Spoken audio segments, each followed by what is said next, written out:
afternoon. This is Michael Williams with Blind Rehab Service with the Department of Veterans Affairs.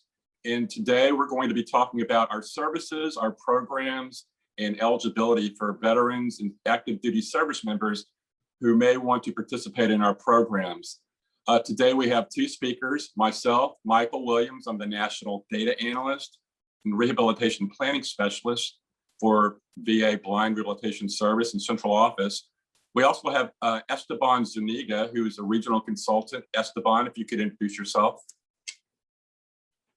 Hello, I'm Esteban Zuniga, National Program Consultant for the VA. I cover VISNs 2, 15, 16, and 22. Thank you, Esteban. Next slide. So we're delighted to be here and to be able to discuss our programs and services. Really quickly, I want to discuss our National Program Office in VA with Blind Rehab Service. Our National Director is Ms. Nicole Sandlin, and she is based out of Washington, D.C. And I've already introduced myself. I'm Michael Williams. I'm the National Data Analyst with the office as well. I am out of D.C., but I'm field-based in Atlanta, Georgia. We also have currently 4 regional national consultants. And each one of these individuals on this slide, those of you who can visually access this information, are geographically aligned to different parts of the United States: Northeast, Northwest, Southwest, Southeast, and we do have coverage for really the Midwest.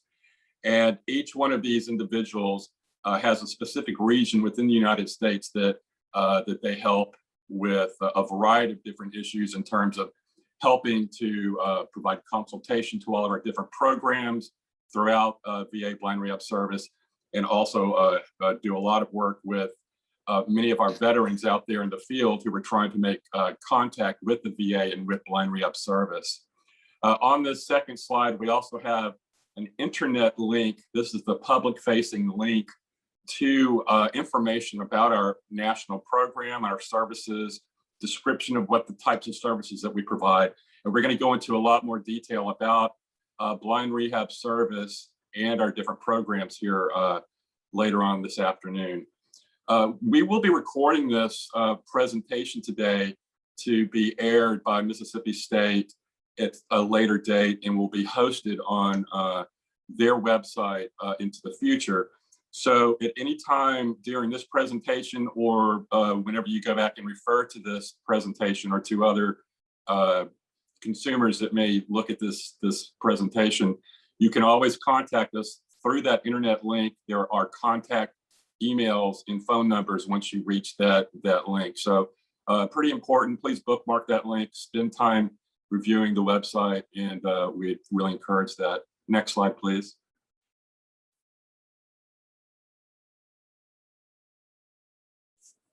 So our services in VA Blind Rehabilitation Service are quite unique and really extensive and comprehensive. We often say that blind rehab services offered through the Department of Veterans Affairs are arguably the most comprehensive set of services and a continuum, if you will, of services and programs that we feel is probably superior in the United States, whether it be civilian or otherwise. And we are delighted and very, very proud to serve our veterans and to be a part of this organization. There are a lot of layers within Blind Rehabilitation Service within VA. And probably the best place to look at how our services, where they begin and how they go through really providing care, has to do with our partners in eye care within VA.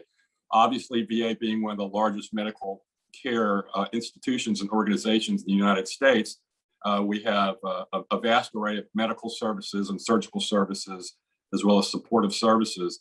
And we partner very, very closely with our eye care partners in VA with optometry and, of course, with ophthalmology. So a vast number of veterans do go through optometry services and work with ophthalmology annually. And of course, some of those folks will be diagnosed with a significant vision impairment or possibly legal blindness or other types of significant vision issues that would require additional services that are offered and provided through blind rehab service. So when a patient does go through our eye care programs, and it's determined that they really need additional assistance and help with overcoming the difficulties that they're experiencing with vision impairment, we are referred that patient into blind rehab service. Now, we also work with community providers out there who may not be VA ophthalmologists or VA optometrists, but who may refer to our programs from the community. That does happen. It's not as frequent as what we would see with referrals from eye care within VA, but certainly that does happen. And I would also point out that we do have great partnerships with many non-VA community-based and state-based agencies for the blind and visually impaired, and work very closely with those folks. So we may receive referrals in a variety of different manners outside of VA from the community, from community eye care or other agencies, et cetera. Occasionally, we may even get a referral from an area agency on aging, a AAA, or other entities. But primarily, the lion's share of the folks that we get referred to us come directly through VA. Now, within blind rehab, we have a lot of different tiers, if you will, or think of it as a set of sort of concentric circles. And the middle point of this system of care is the veteran themselves. Obviously, we are here to provide access and to provide whatever services, programs, training, rehabilitation, prosthetic devices or equipment that is deemed necessary to assist them. And really the linchpin in this whole process is our visual impairment service team coordinator, often referred to as a VIST coordinator. That's the acronym for it. Think of the VIST coordinator as really the gatekeeper, the quarterback, really the case manager or the care manager for visually impaired and blinded veterans. The VIST coordinator does serve a role, largely think of it as like a social worker or someone who's going to be really facilitating and determining what services are going to best meet the need of a given veteran, and will then refer them to the appropriate entity within blind rehab service. So typically the journey for a person coming into blind rehab, either through the VA or maybe coming in from the outside community, will be that they will connect with their visual impairment service team, VIST coordinator.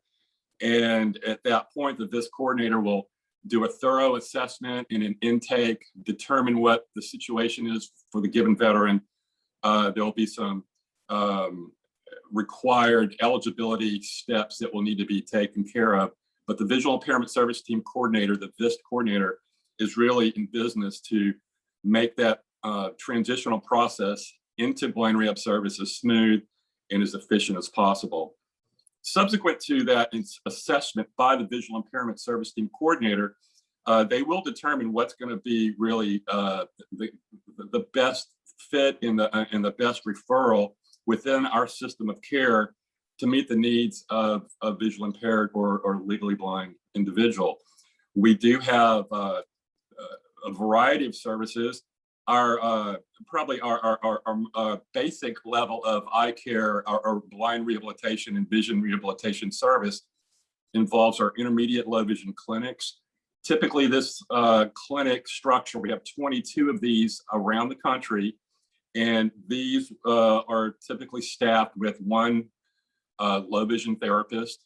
Usually it'll be a person who has an ACV REP certification as a low vision therapist.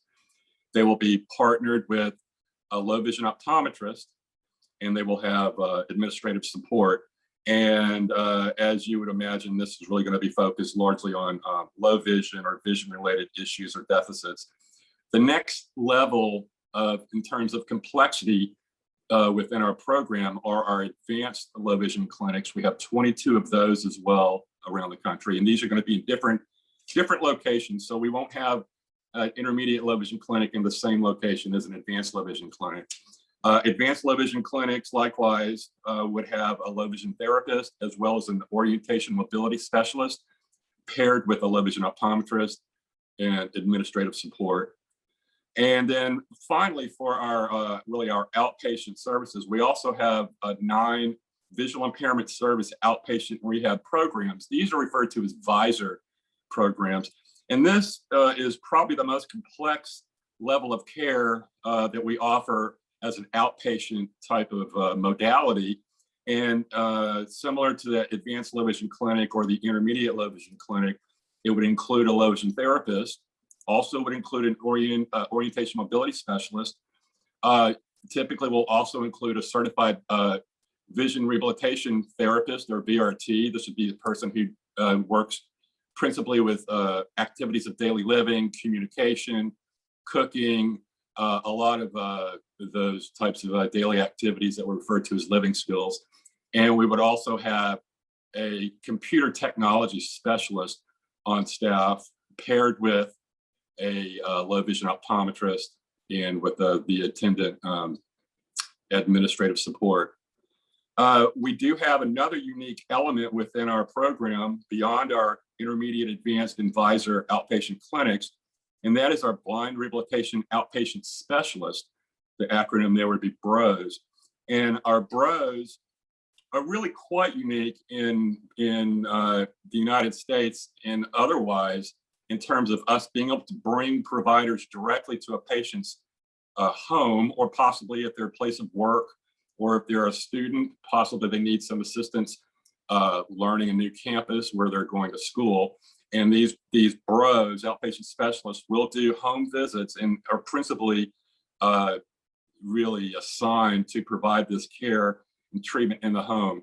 BROS are unique in the sense that we can deploy a BROS to the patient's home to help prepare them for additional training that they may receive in an outpatient clinic or possibly in an inpatient clinic. I'll talk about that in a second. And they can also be used to work just directly with a patient who may not be going to any clinics, but they just need the training and the rehabilitation provided within their home situation. Oftentimes as well, we'll use our BROS to go to the home and do follow-up training subsequent to training that they may have received in an outpatient setting or in our inpatient program. And finally, it's a pretty complex system of care here. Our really, I would argue, our flagship component of all of these different parts of our programs are our inpatient blind rehabilitation centers. Of all elements within VA blind rehab service, I would imagine most of you folks are familiar with the inpatient blind rehab centers. Now, this was the first component of our system of care, and then the very first inpatient program actually opened in Chicago, Illinois at Edward Hines Jr. Hospital in 1949, and has been in operation since that time. Over the years, we have now grown from 1 inpatient blind rehab center to now currently 13 inpatient programs. I know that we're speaking through Mississippi State at this point. We do have an inpatient blind rehab center located in Biloxi at the Gulf Coast Healthcare System. And we have, as I said, 13 blind rehab centers around the country. All of these clinics and systems of care are really geographically aligned so we have maximum coverage around the United States to provide all of these services. One last point, the first component that I spoke about is our VIST coordinator program. Really remember, these are the gatekeepers or the social or care management folks who really help to plug in the veteran to the appropriate modality of care. We do have VIST coordinator coverage in all medical centers and in many of our outpatient clinics in VA. So the largest footprint within blind rehab is clearly our VIST coordinator structure. Next slide, please.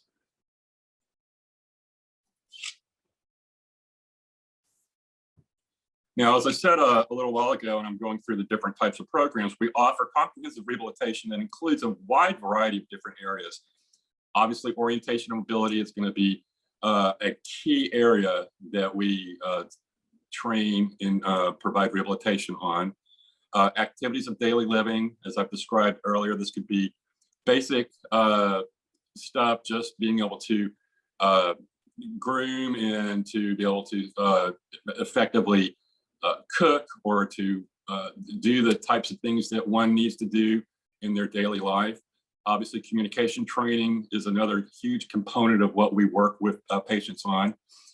One of the probably the most important parts of what we do is reliance on a vast amount of assistive technology, whether it be a handheld electronic magnifier, such as some sort of a 3x, illuminated magnifier, all the way to perhaps smartphones and smart technology, personal assistant devices such as Alexa or those types of audible assistants, to computers, to CCTVs, of just a vast amount of different technology that we provide training and assistance on. Obviously, the core area that we provide a great deal of rehabilitation in is low vision therapy. We also provide adjustment counseling.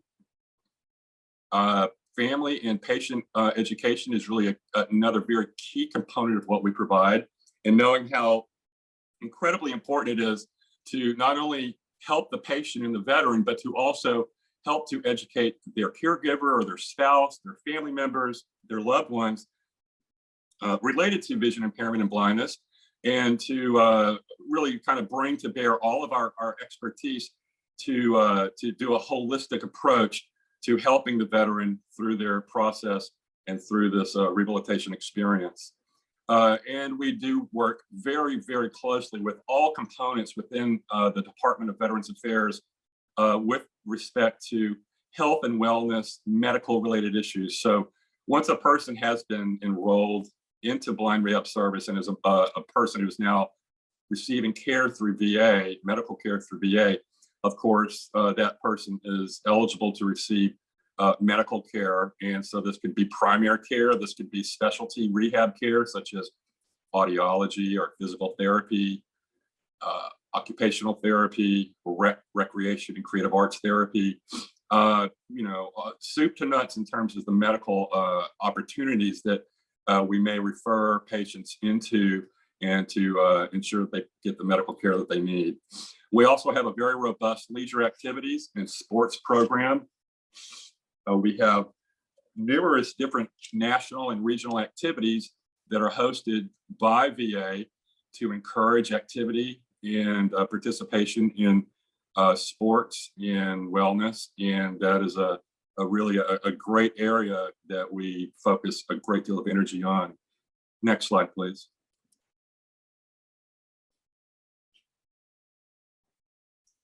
We do have other specialty programs, while not maybe as common as some of the core items that I just discussed in the previous slide. We do provide training, assessment training, and in some cases issuance of specific powered mobility types of equipment. That would be a powered scooter, possibly powered wheelchair, et cetera, depending on the circumstance and the suitability and the clinical justification for a given veteran. That certainly could be something that could be explored.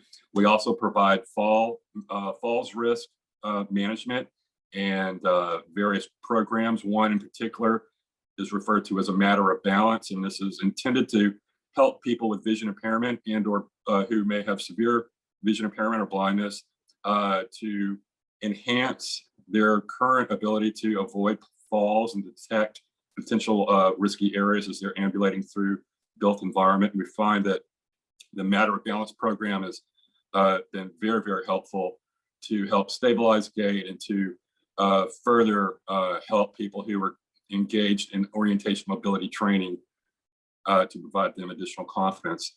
Independent living program is another component, a specialty program. And so often this is something that we utilize in our inpatient blind rehab centers, where subsequent to a stay in an inpatient blind rehab center, we have a fully functioning apartment that the veteran will literally demonstrate their ability to independently live and perform daily tasks as if they were back home and they're doing this on their own. Of course, it is supervised, but the independent living program is sort of in some ways, a great way to really test newfound rehabilitation skills and a safe environment within the inpatient blind rehab center. So our independent living program is something we're very, very pleased that we are able to deploy.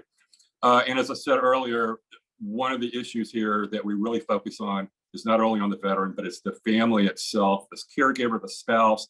And so we do have specific tailored family training programs. Likewise, these are typically offered in our inpatient programs. We also provide support group meetings and other venues where family members can participate as well. Now, we are the VA. We work very closely with the Department of Defense, and we work very closely with people who may still be active duty service members. And so we hostilities in areas that we've been engaged in conflict for the last 20 years have subsided considerably, but we have had over the past 20 years, since the most recent areas that we've been in a wartime posture, we have had a lot of service members who were still active duty who had been injured in theater and who have come stateside and have received services through blind rehab. As a result of many of these war-related injuries, particularly improvised explosive devices and other types of battlefield injuries, we have begun to see a really large cohort of patients who are active duty or formerly active duty service members who have come back to receive care in the United States, who have experienced traumatic brain injury and a variety of visual sequelae and deficits that result from that experience. And we have a very, very thorough background and experience now over the years that we have developed working with patients who do have brain injury as a result of blast injury or other types of traumatic brain injuries. We work very closely within VA with our polytrauma system of care, which is where a lot of folks who, if they were active duty and severely injured, may rotate out of the Department of Defense into VA and go into one of our 5 polytrauma level 1 centers. And blind rehab service will often work with patients while they're emerging from consciousness and going through that very often lengthy experience, recuperating from the severe brain injury. Next slide, please.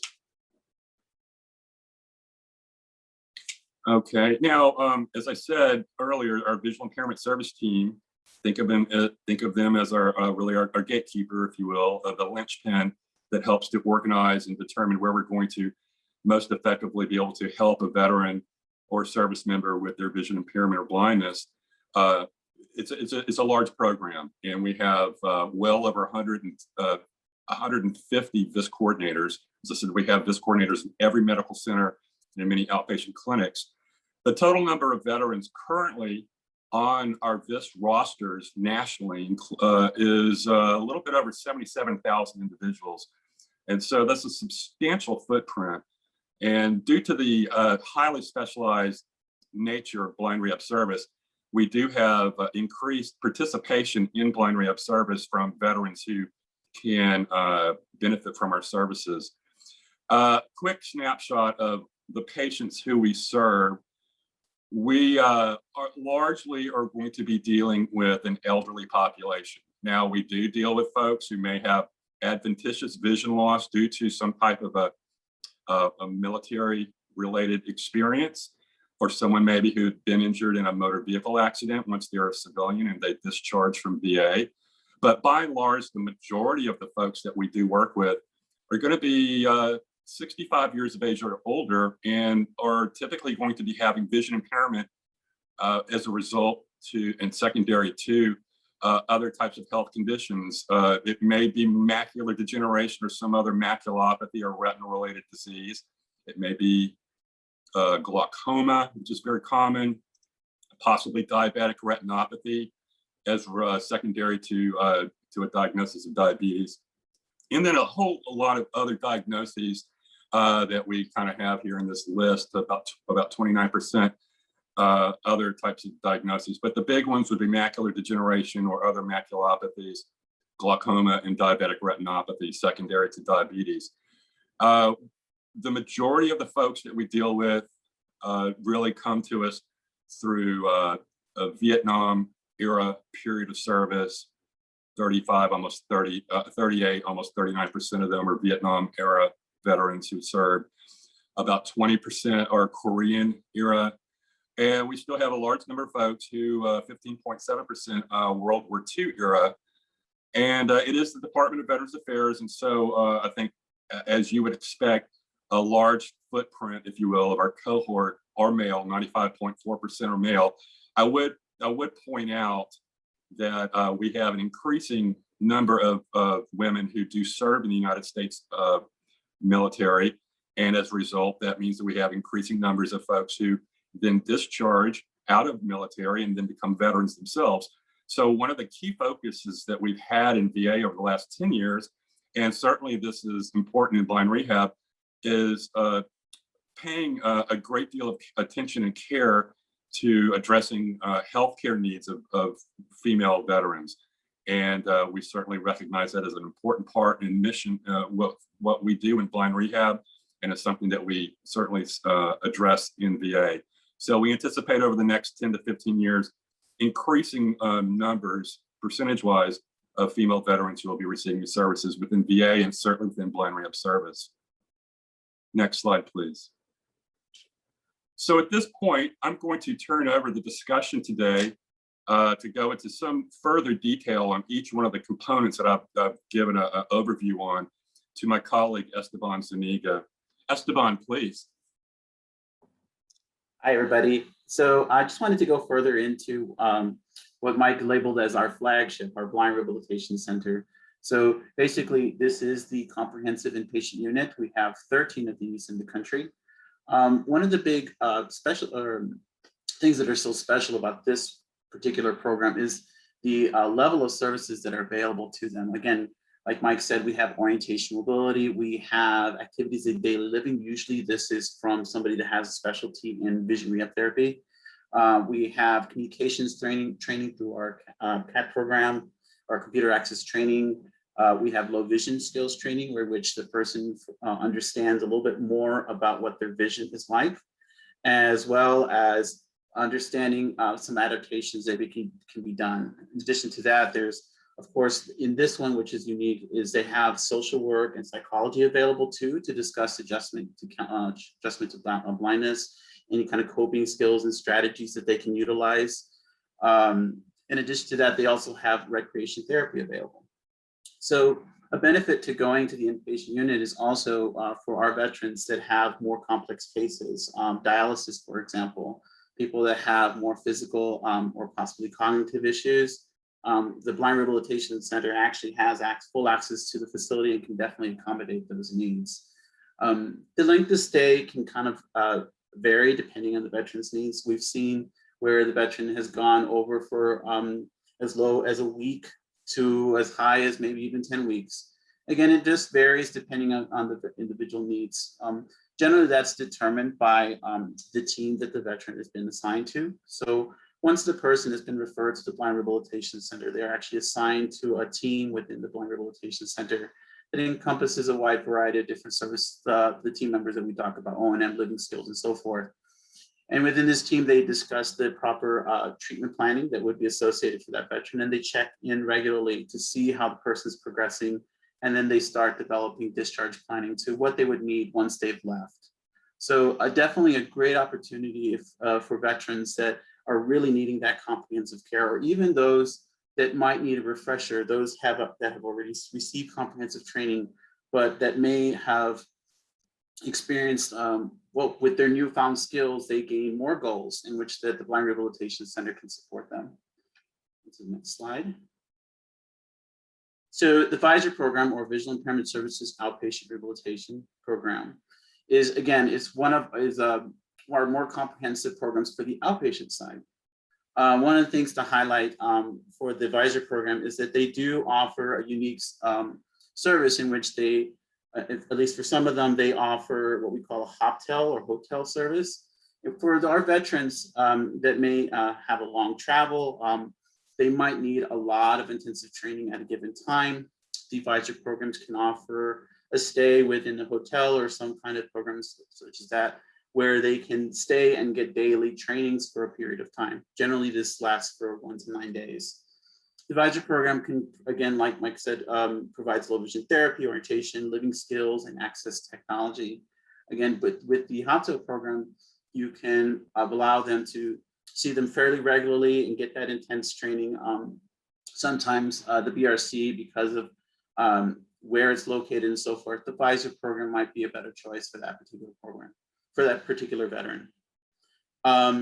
And again, the length of stays will generally vary depending on the needs of the veteran. And more often than not, for the advisor program, they're generally outpatient clinics. So they, for the most part, the veterans within that community or within that area or catchment are able to access their low vision optometrist through this program and through the individual skills provided by the instructors there, the low vision therapists, the O&M, the CATS instructors, and so forth. So definitely a great resource to have. Mike had mentioned the intermediate low vision clinics and advanced low vision clinics. What's important to know, though, before that we get into that tier, is that the optometry service, again, is very helpful. In all of the ophthalmology and optometry, they do provide basic low vision services. Generally, this comes in the form of vision education. They do their assessments. They can provide education on possible strategies. Maybe information in regards to preferred glasses and so forth. And then for those that might benefit from more intensive training, at least in the low vision outpatient clinic perspective, you can move on to the intermediate and advanced low vision clinics. So these particular clinics, again, go a little bit more beyond than what the standard optometrist provides. They can, one, provide you that comprehensive low vision exam to really have a really solid understanding of the functional vision that you have, understanding the prognosis that might be available. In addition to that, they also can help with developing a rehabilitation plan. So with that, they can work, the intermediate and the advanced low vision clinics would work alongside a blind rehab specialist. For the intermediate low vision clinic, it's generally a low vision specialist. And again, they focus on vision skills, adaptive skills, to help that veteran kind of adjust to their everyday activities. Advanced low vision, again, they have more staff, and generally it's a low vision therapist in addition to an orientation mobility specialist. So in addition to those vision skills, they'll also be able to incorporate adaptive travel and safety techniques that would be involved with the O&M. And of course, these programs, a lot of these individuals in the blind rehab specialists have a diverse expertise. So you may see them, depending on the location you go to, they might have an expertise in technology with O&M, or they might have some more in terms of living skills with the low vision perspective. So it's definitely a good resource to kind of refer over to.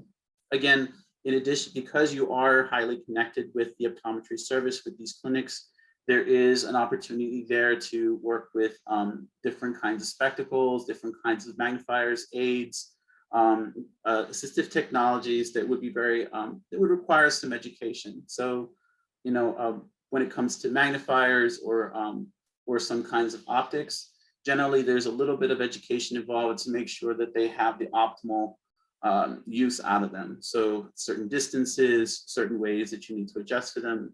So in these clinics, you have that opportunity with not only the optometrists, but as well as the low vision specialists as well.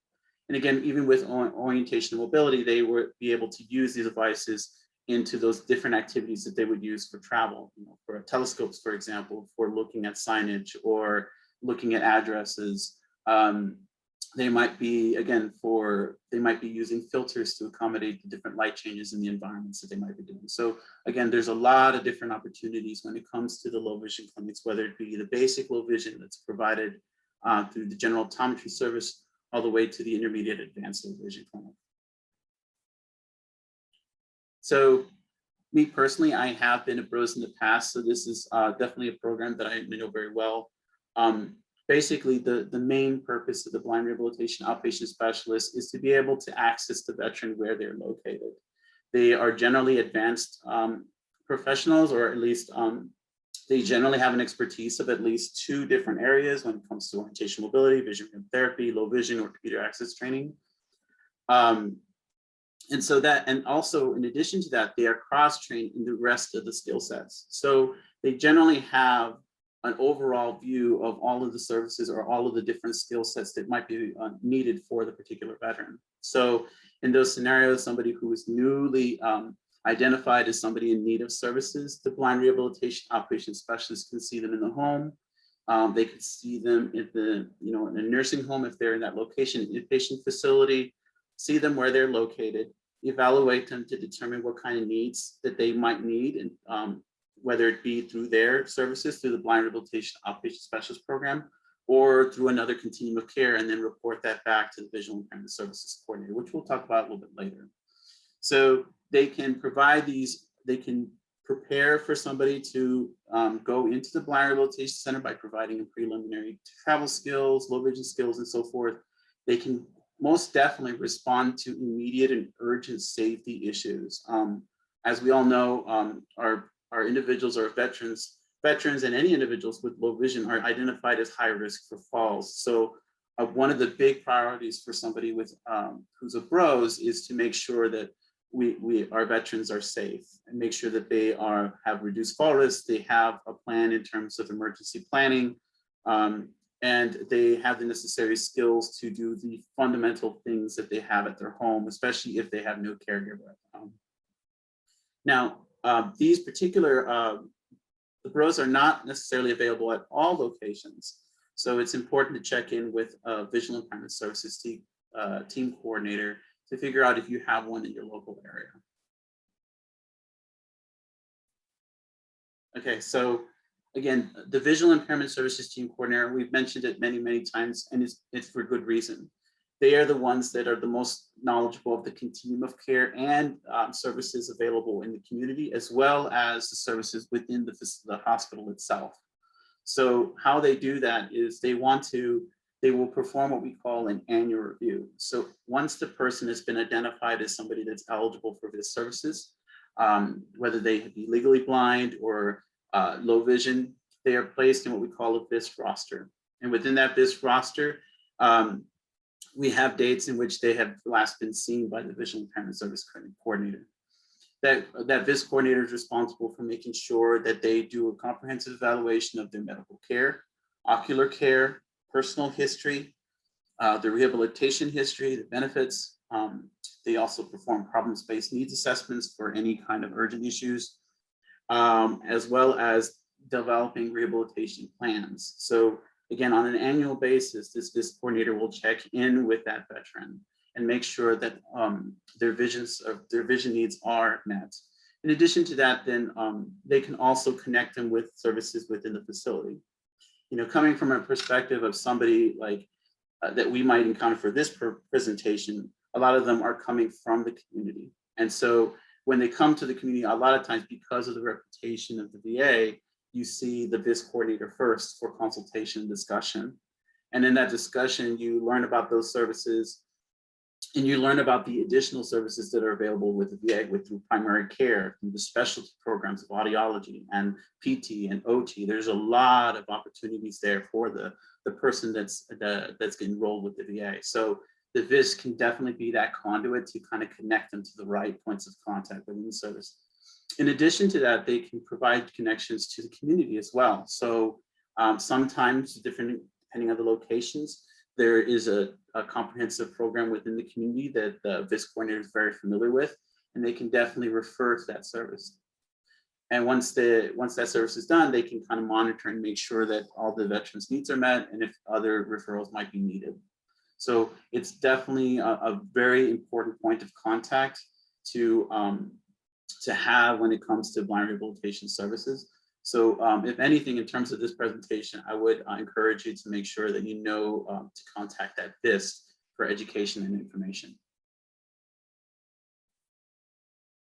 So eligibility. So in blind rehab service, to be eligible for services, we do have 3 key criteria.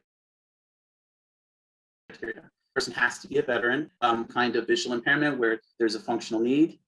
And they also have to receive they've received a designation of excess disability. So we understand that legal blindness is not a be all end all when it comes to in need of services. Those that are in low vision, who are low vision, have complex cases. We've learned a lot of this from our active duty service members when it comes to trauma and traumatic brain injury, where vision, functional vision can definitely be affected.